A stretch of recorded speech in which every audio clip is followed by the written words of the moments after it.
రామ్నాథ్ గారు చెప్పండి సంక్షిప్తంగా ఈ వార్త ఈ సమాచారం మీద మీ కామెంట్ ఏమిటి? బడులు ఎక్కువ పిల్లలు తక్కువ సడన్గా సరే మీడియా కేంద్ర విద్యాశాఖ నివేదిక అయినప్పటికీ కూడా ఓవరాల్గా ఈ పరిస్థితి ఎందుకు వస్తూ ఉంది?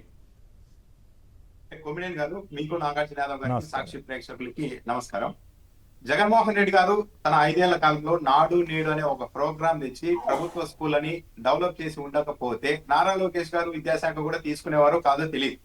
ఇప్పుడు ఎక్కడికన్నా వెళ్ళండి, ఈవెన్ వాళ్ళ పత్రికల్లో ఇస్తున్న ఫోటోలు చూడండి, అవన్నీ కూడా జగన్మోహన్ రెడ్డి హయాంలో డెవలప్ చేసినవి వీళ్ళు చేస్తున్నారు. నారా లోకేష్ గారు ఏమంటారు, ఒకవైపు అసలు మొత్తం అడ్మిషన్లు ఫుల్ అయిపోతున్నాయి, ఎమ్మెల్యేల సిఫార్సు లేఖలు తెచ్చే పరిస్థితికి మేము తీసుకొని వచ్చామని చెప్తున్నారు. కానీ పరిస్థితి మాత్రం ఇది, ప్రభుత్వ స్కూళ్ళ మీదకి ఎవరు వెళ్ళడం లేదు. ఎందుకు వెళ్ళడం లేదు ఈ పరిస్థితి అంటే, పైకి చెబుతున్నది ఒకటి, లోన నడుస్తున్నది ఒకటి. విద్యాశాఖకు ప్రభుత్వం పెద్దగా ప్రయారిటీ ఇవ్వడం లేదన్నది ప్రజలకు అర్థమైపోతుంది. కేవలం పైకి మాత్రం మేము అన్ని చేస్తూ ఉన్నాం. 10th క్లాస్ విద్యార్థులు కష్టపడి పాస్ అయితే అదంతా నారా లోకేష్ గారి వల్లే వాళ్ళంతా ఆ స్థాయిలో పాస్ అయ్యారని, ఇలా ప్రతి చోట క్రెడిట్ తీసుకోవడానికి ఎక్కడైతే అటెన్షన్ ఉంటుందో అక్కడికి వెళ్ళిపోవడం, ఇలాంటి పనులు ప్రభుత్వ పెద్దలు చేస్తూ ఉన్నారు. కానీ కన్స్ట్రక్టివ్ గా విద్యా వ్యవస్థను ఎలా డెవలప్ చేయాలనే దాని మీద లేదు. ఫీజు రియంబర్స్మెంట్ లేదు, యూనిఫామ్లను సరైన టైంలో ఇవ్వడం లేదు. అంటే ఒకవైపు చేయాల్సిన పనులు చేయకుండా కేవలం క్రెడిట్ మాత్రమే తీసుకోవడానికి ప్రయత్నిస్తూ ఉన్నారు. ఇది రాను రాను మరింత ఇబ్బందికరంగా పరిస్థితి తయారవుతుంది అన్నది ప్రభుత్వ ధోరణి. ఇలాగే ఉంటే ఇంకా రాను రాను పరిస్థితి ఇబ్బందికరంగానే మారే అవకాశం ఉంటుంది. కొమ్మినేని గారు, రైట్. నాగార్జున గారు సంక్షిప్తంగా మీరు కూడా మాట్లాడతారా? మీరు గతంలో స్కూళ్ళ ఇన్ఫ్రాస్ట్రక్చర్ కార్పొరేషన్ చైర్మన్గా కూడా చేశారు కదా సార్. నారా లోకేష్ గారు విద్యాశాఖ మంత్రిగా బాధ్యతలు తీర్చిన తర్వాత విద్యాశాఖ మిథ్యాశాఖగా మారిపోయింది.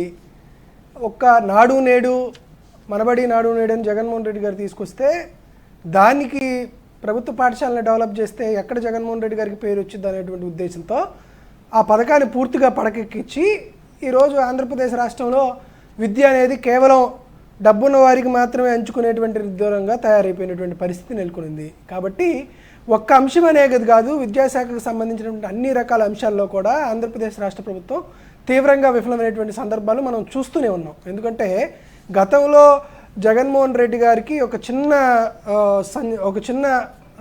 ఆసక్తికరమైన విషయం మీతో షేర్ చేసుకోవాలనుకుంటున్న సందర్భం వచ్చింది. కాబట్టి మనం చాలా చోట్ల భవనాల్లో ప్రమాదాలు జరిగితే, అగ్ని ప్రమాదాలు జరిగితే మనం చూస్తామంటే, అగ్ని ప్రమాదాలు జరిగితే ఆ భవనంలో పెట్టినటువంటి వైరింగ్ కాలి స్మోక్ వచ్చి చాలామంది చనిపోయేటువంటి పరిస్థితులు ఉంటాయి. సాధారణంగా మీ ఇంట్లోనో మా ఇంట్లోనో లేకపోతే పెద్ద పెద్ద మల్టీప్లెక్స్ల్లో కూడా జరిగేటువంటి కార్యక్రమం ఇదే. అయితే జగన్మోహన్ రెడ్డి గారి యొక్క ఆలోచన గురించి రాష్ట్ర ప్రజలకు తెలియజేయాల్సింది ఏంటంటే, మామూలుగా ఈ ప్రమాదాలు జరిగితే ఈ స్మోక్ రిలీజ్ చేసేటువంటి వైరింగు మామూలు సాధారణమైనటువంటి రేటు ఉంటుంది. కాబట్టి సాధారణంగా పెద్ద పెద్ద అనిల్ అంబానీ, గౌతమ్ అదానీ, లేకపోతే బాగా చంద్రబాబు నాయుడు గారు, నారా లోకేష్ గారు లాంటి పెద్ద పెద్ద డబ్బు ఉన్నటువంటి పారిశ్రామికవేత్తలు, రాజకీయవేత్తల ఇళ్లలోనే ఈ ప్రమాదాలు జరిగినా కూడా ఈ స్మోక్ రిలీజ్ చేయనటువంటి ఈ వైరింగ్ సిస్టాన్ని వాడతారు. ఎందుకంటే ఇది చాలా హెవీ కాస్ట్.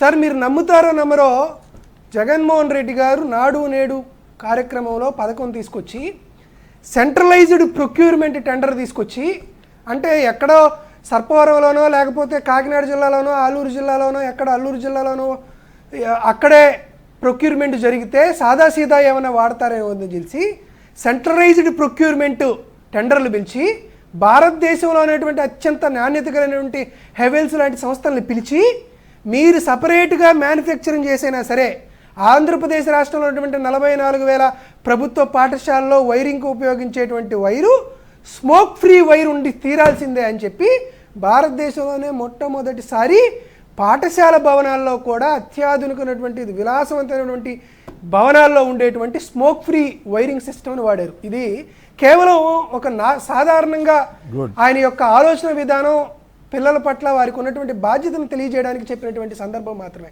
సో అంత కేటగారికల్గా, అంటే పిల్లలు తినేటువంటి చిక్కీ కాడ నుండి వారు ఉండేటువంటి విషయంలో ఉండేటువంటి వైరింగ్ సిస్టమ్ దాకా జగన్మోహన్ రెడ్డి గారు వారి పట్ల తీసుకున్నటువంటి బాధ్యత, ఆప్యాయత, అనురాగానికి ఒక చిన్నపాటి నిదర్శనంగానే ఈ విషయాన్ని సందర్భానుసారం వచ్చింది కాబట్టి తెలియజేస్తున్నా. తీరా నారా లోకేష్ గారు వచ్చిన తర్వాత ఆయనకి స్థానికంగా కానీ లేకపోతే ఎస్సీల పట్ల కానీ బీసీల పట్ల కానీ లేకపోతే చదువుకోవాలనేటువంటి ఆలోచనతో ఉండి, అంటే ఉపాధి హామీ కూలీ పథకానికి తల్లిదండ్రులు వెళ్తూ దారి మధ్యలో వదిలేసేటువంటి పిల్లల్ని తిరిగి పాఠశాలలో చదవడానికి వారు పడేటువంటి తాపత్రయం, వారు పడేటువంటి కష్టం నారా లోకేష్ అనేటువంటి వ్యక్తికి తెలియదు కాబట్టి ఆయన దీనికి లీస్ట్ ప్రయారిటీ ఇస్తారు కాబట్టి ఇట్లాంటివి జరుగుతుంది.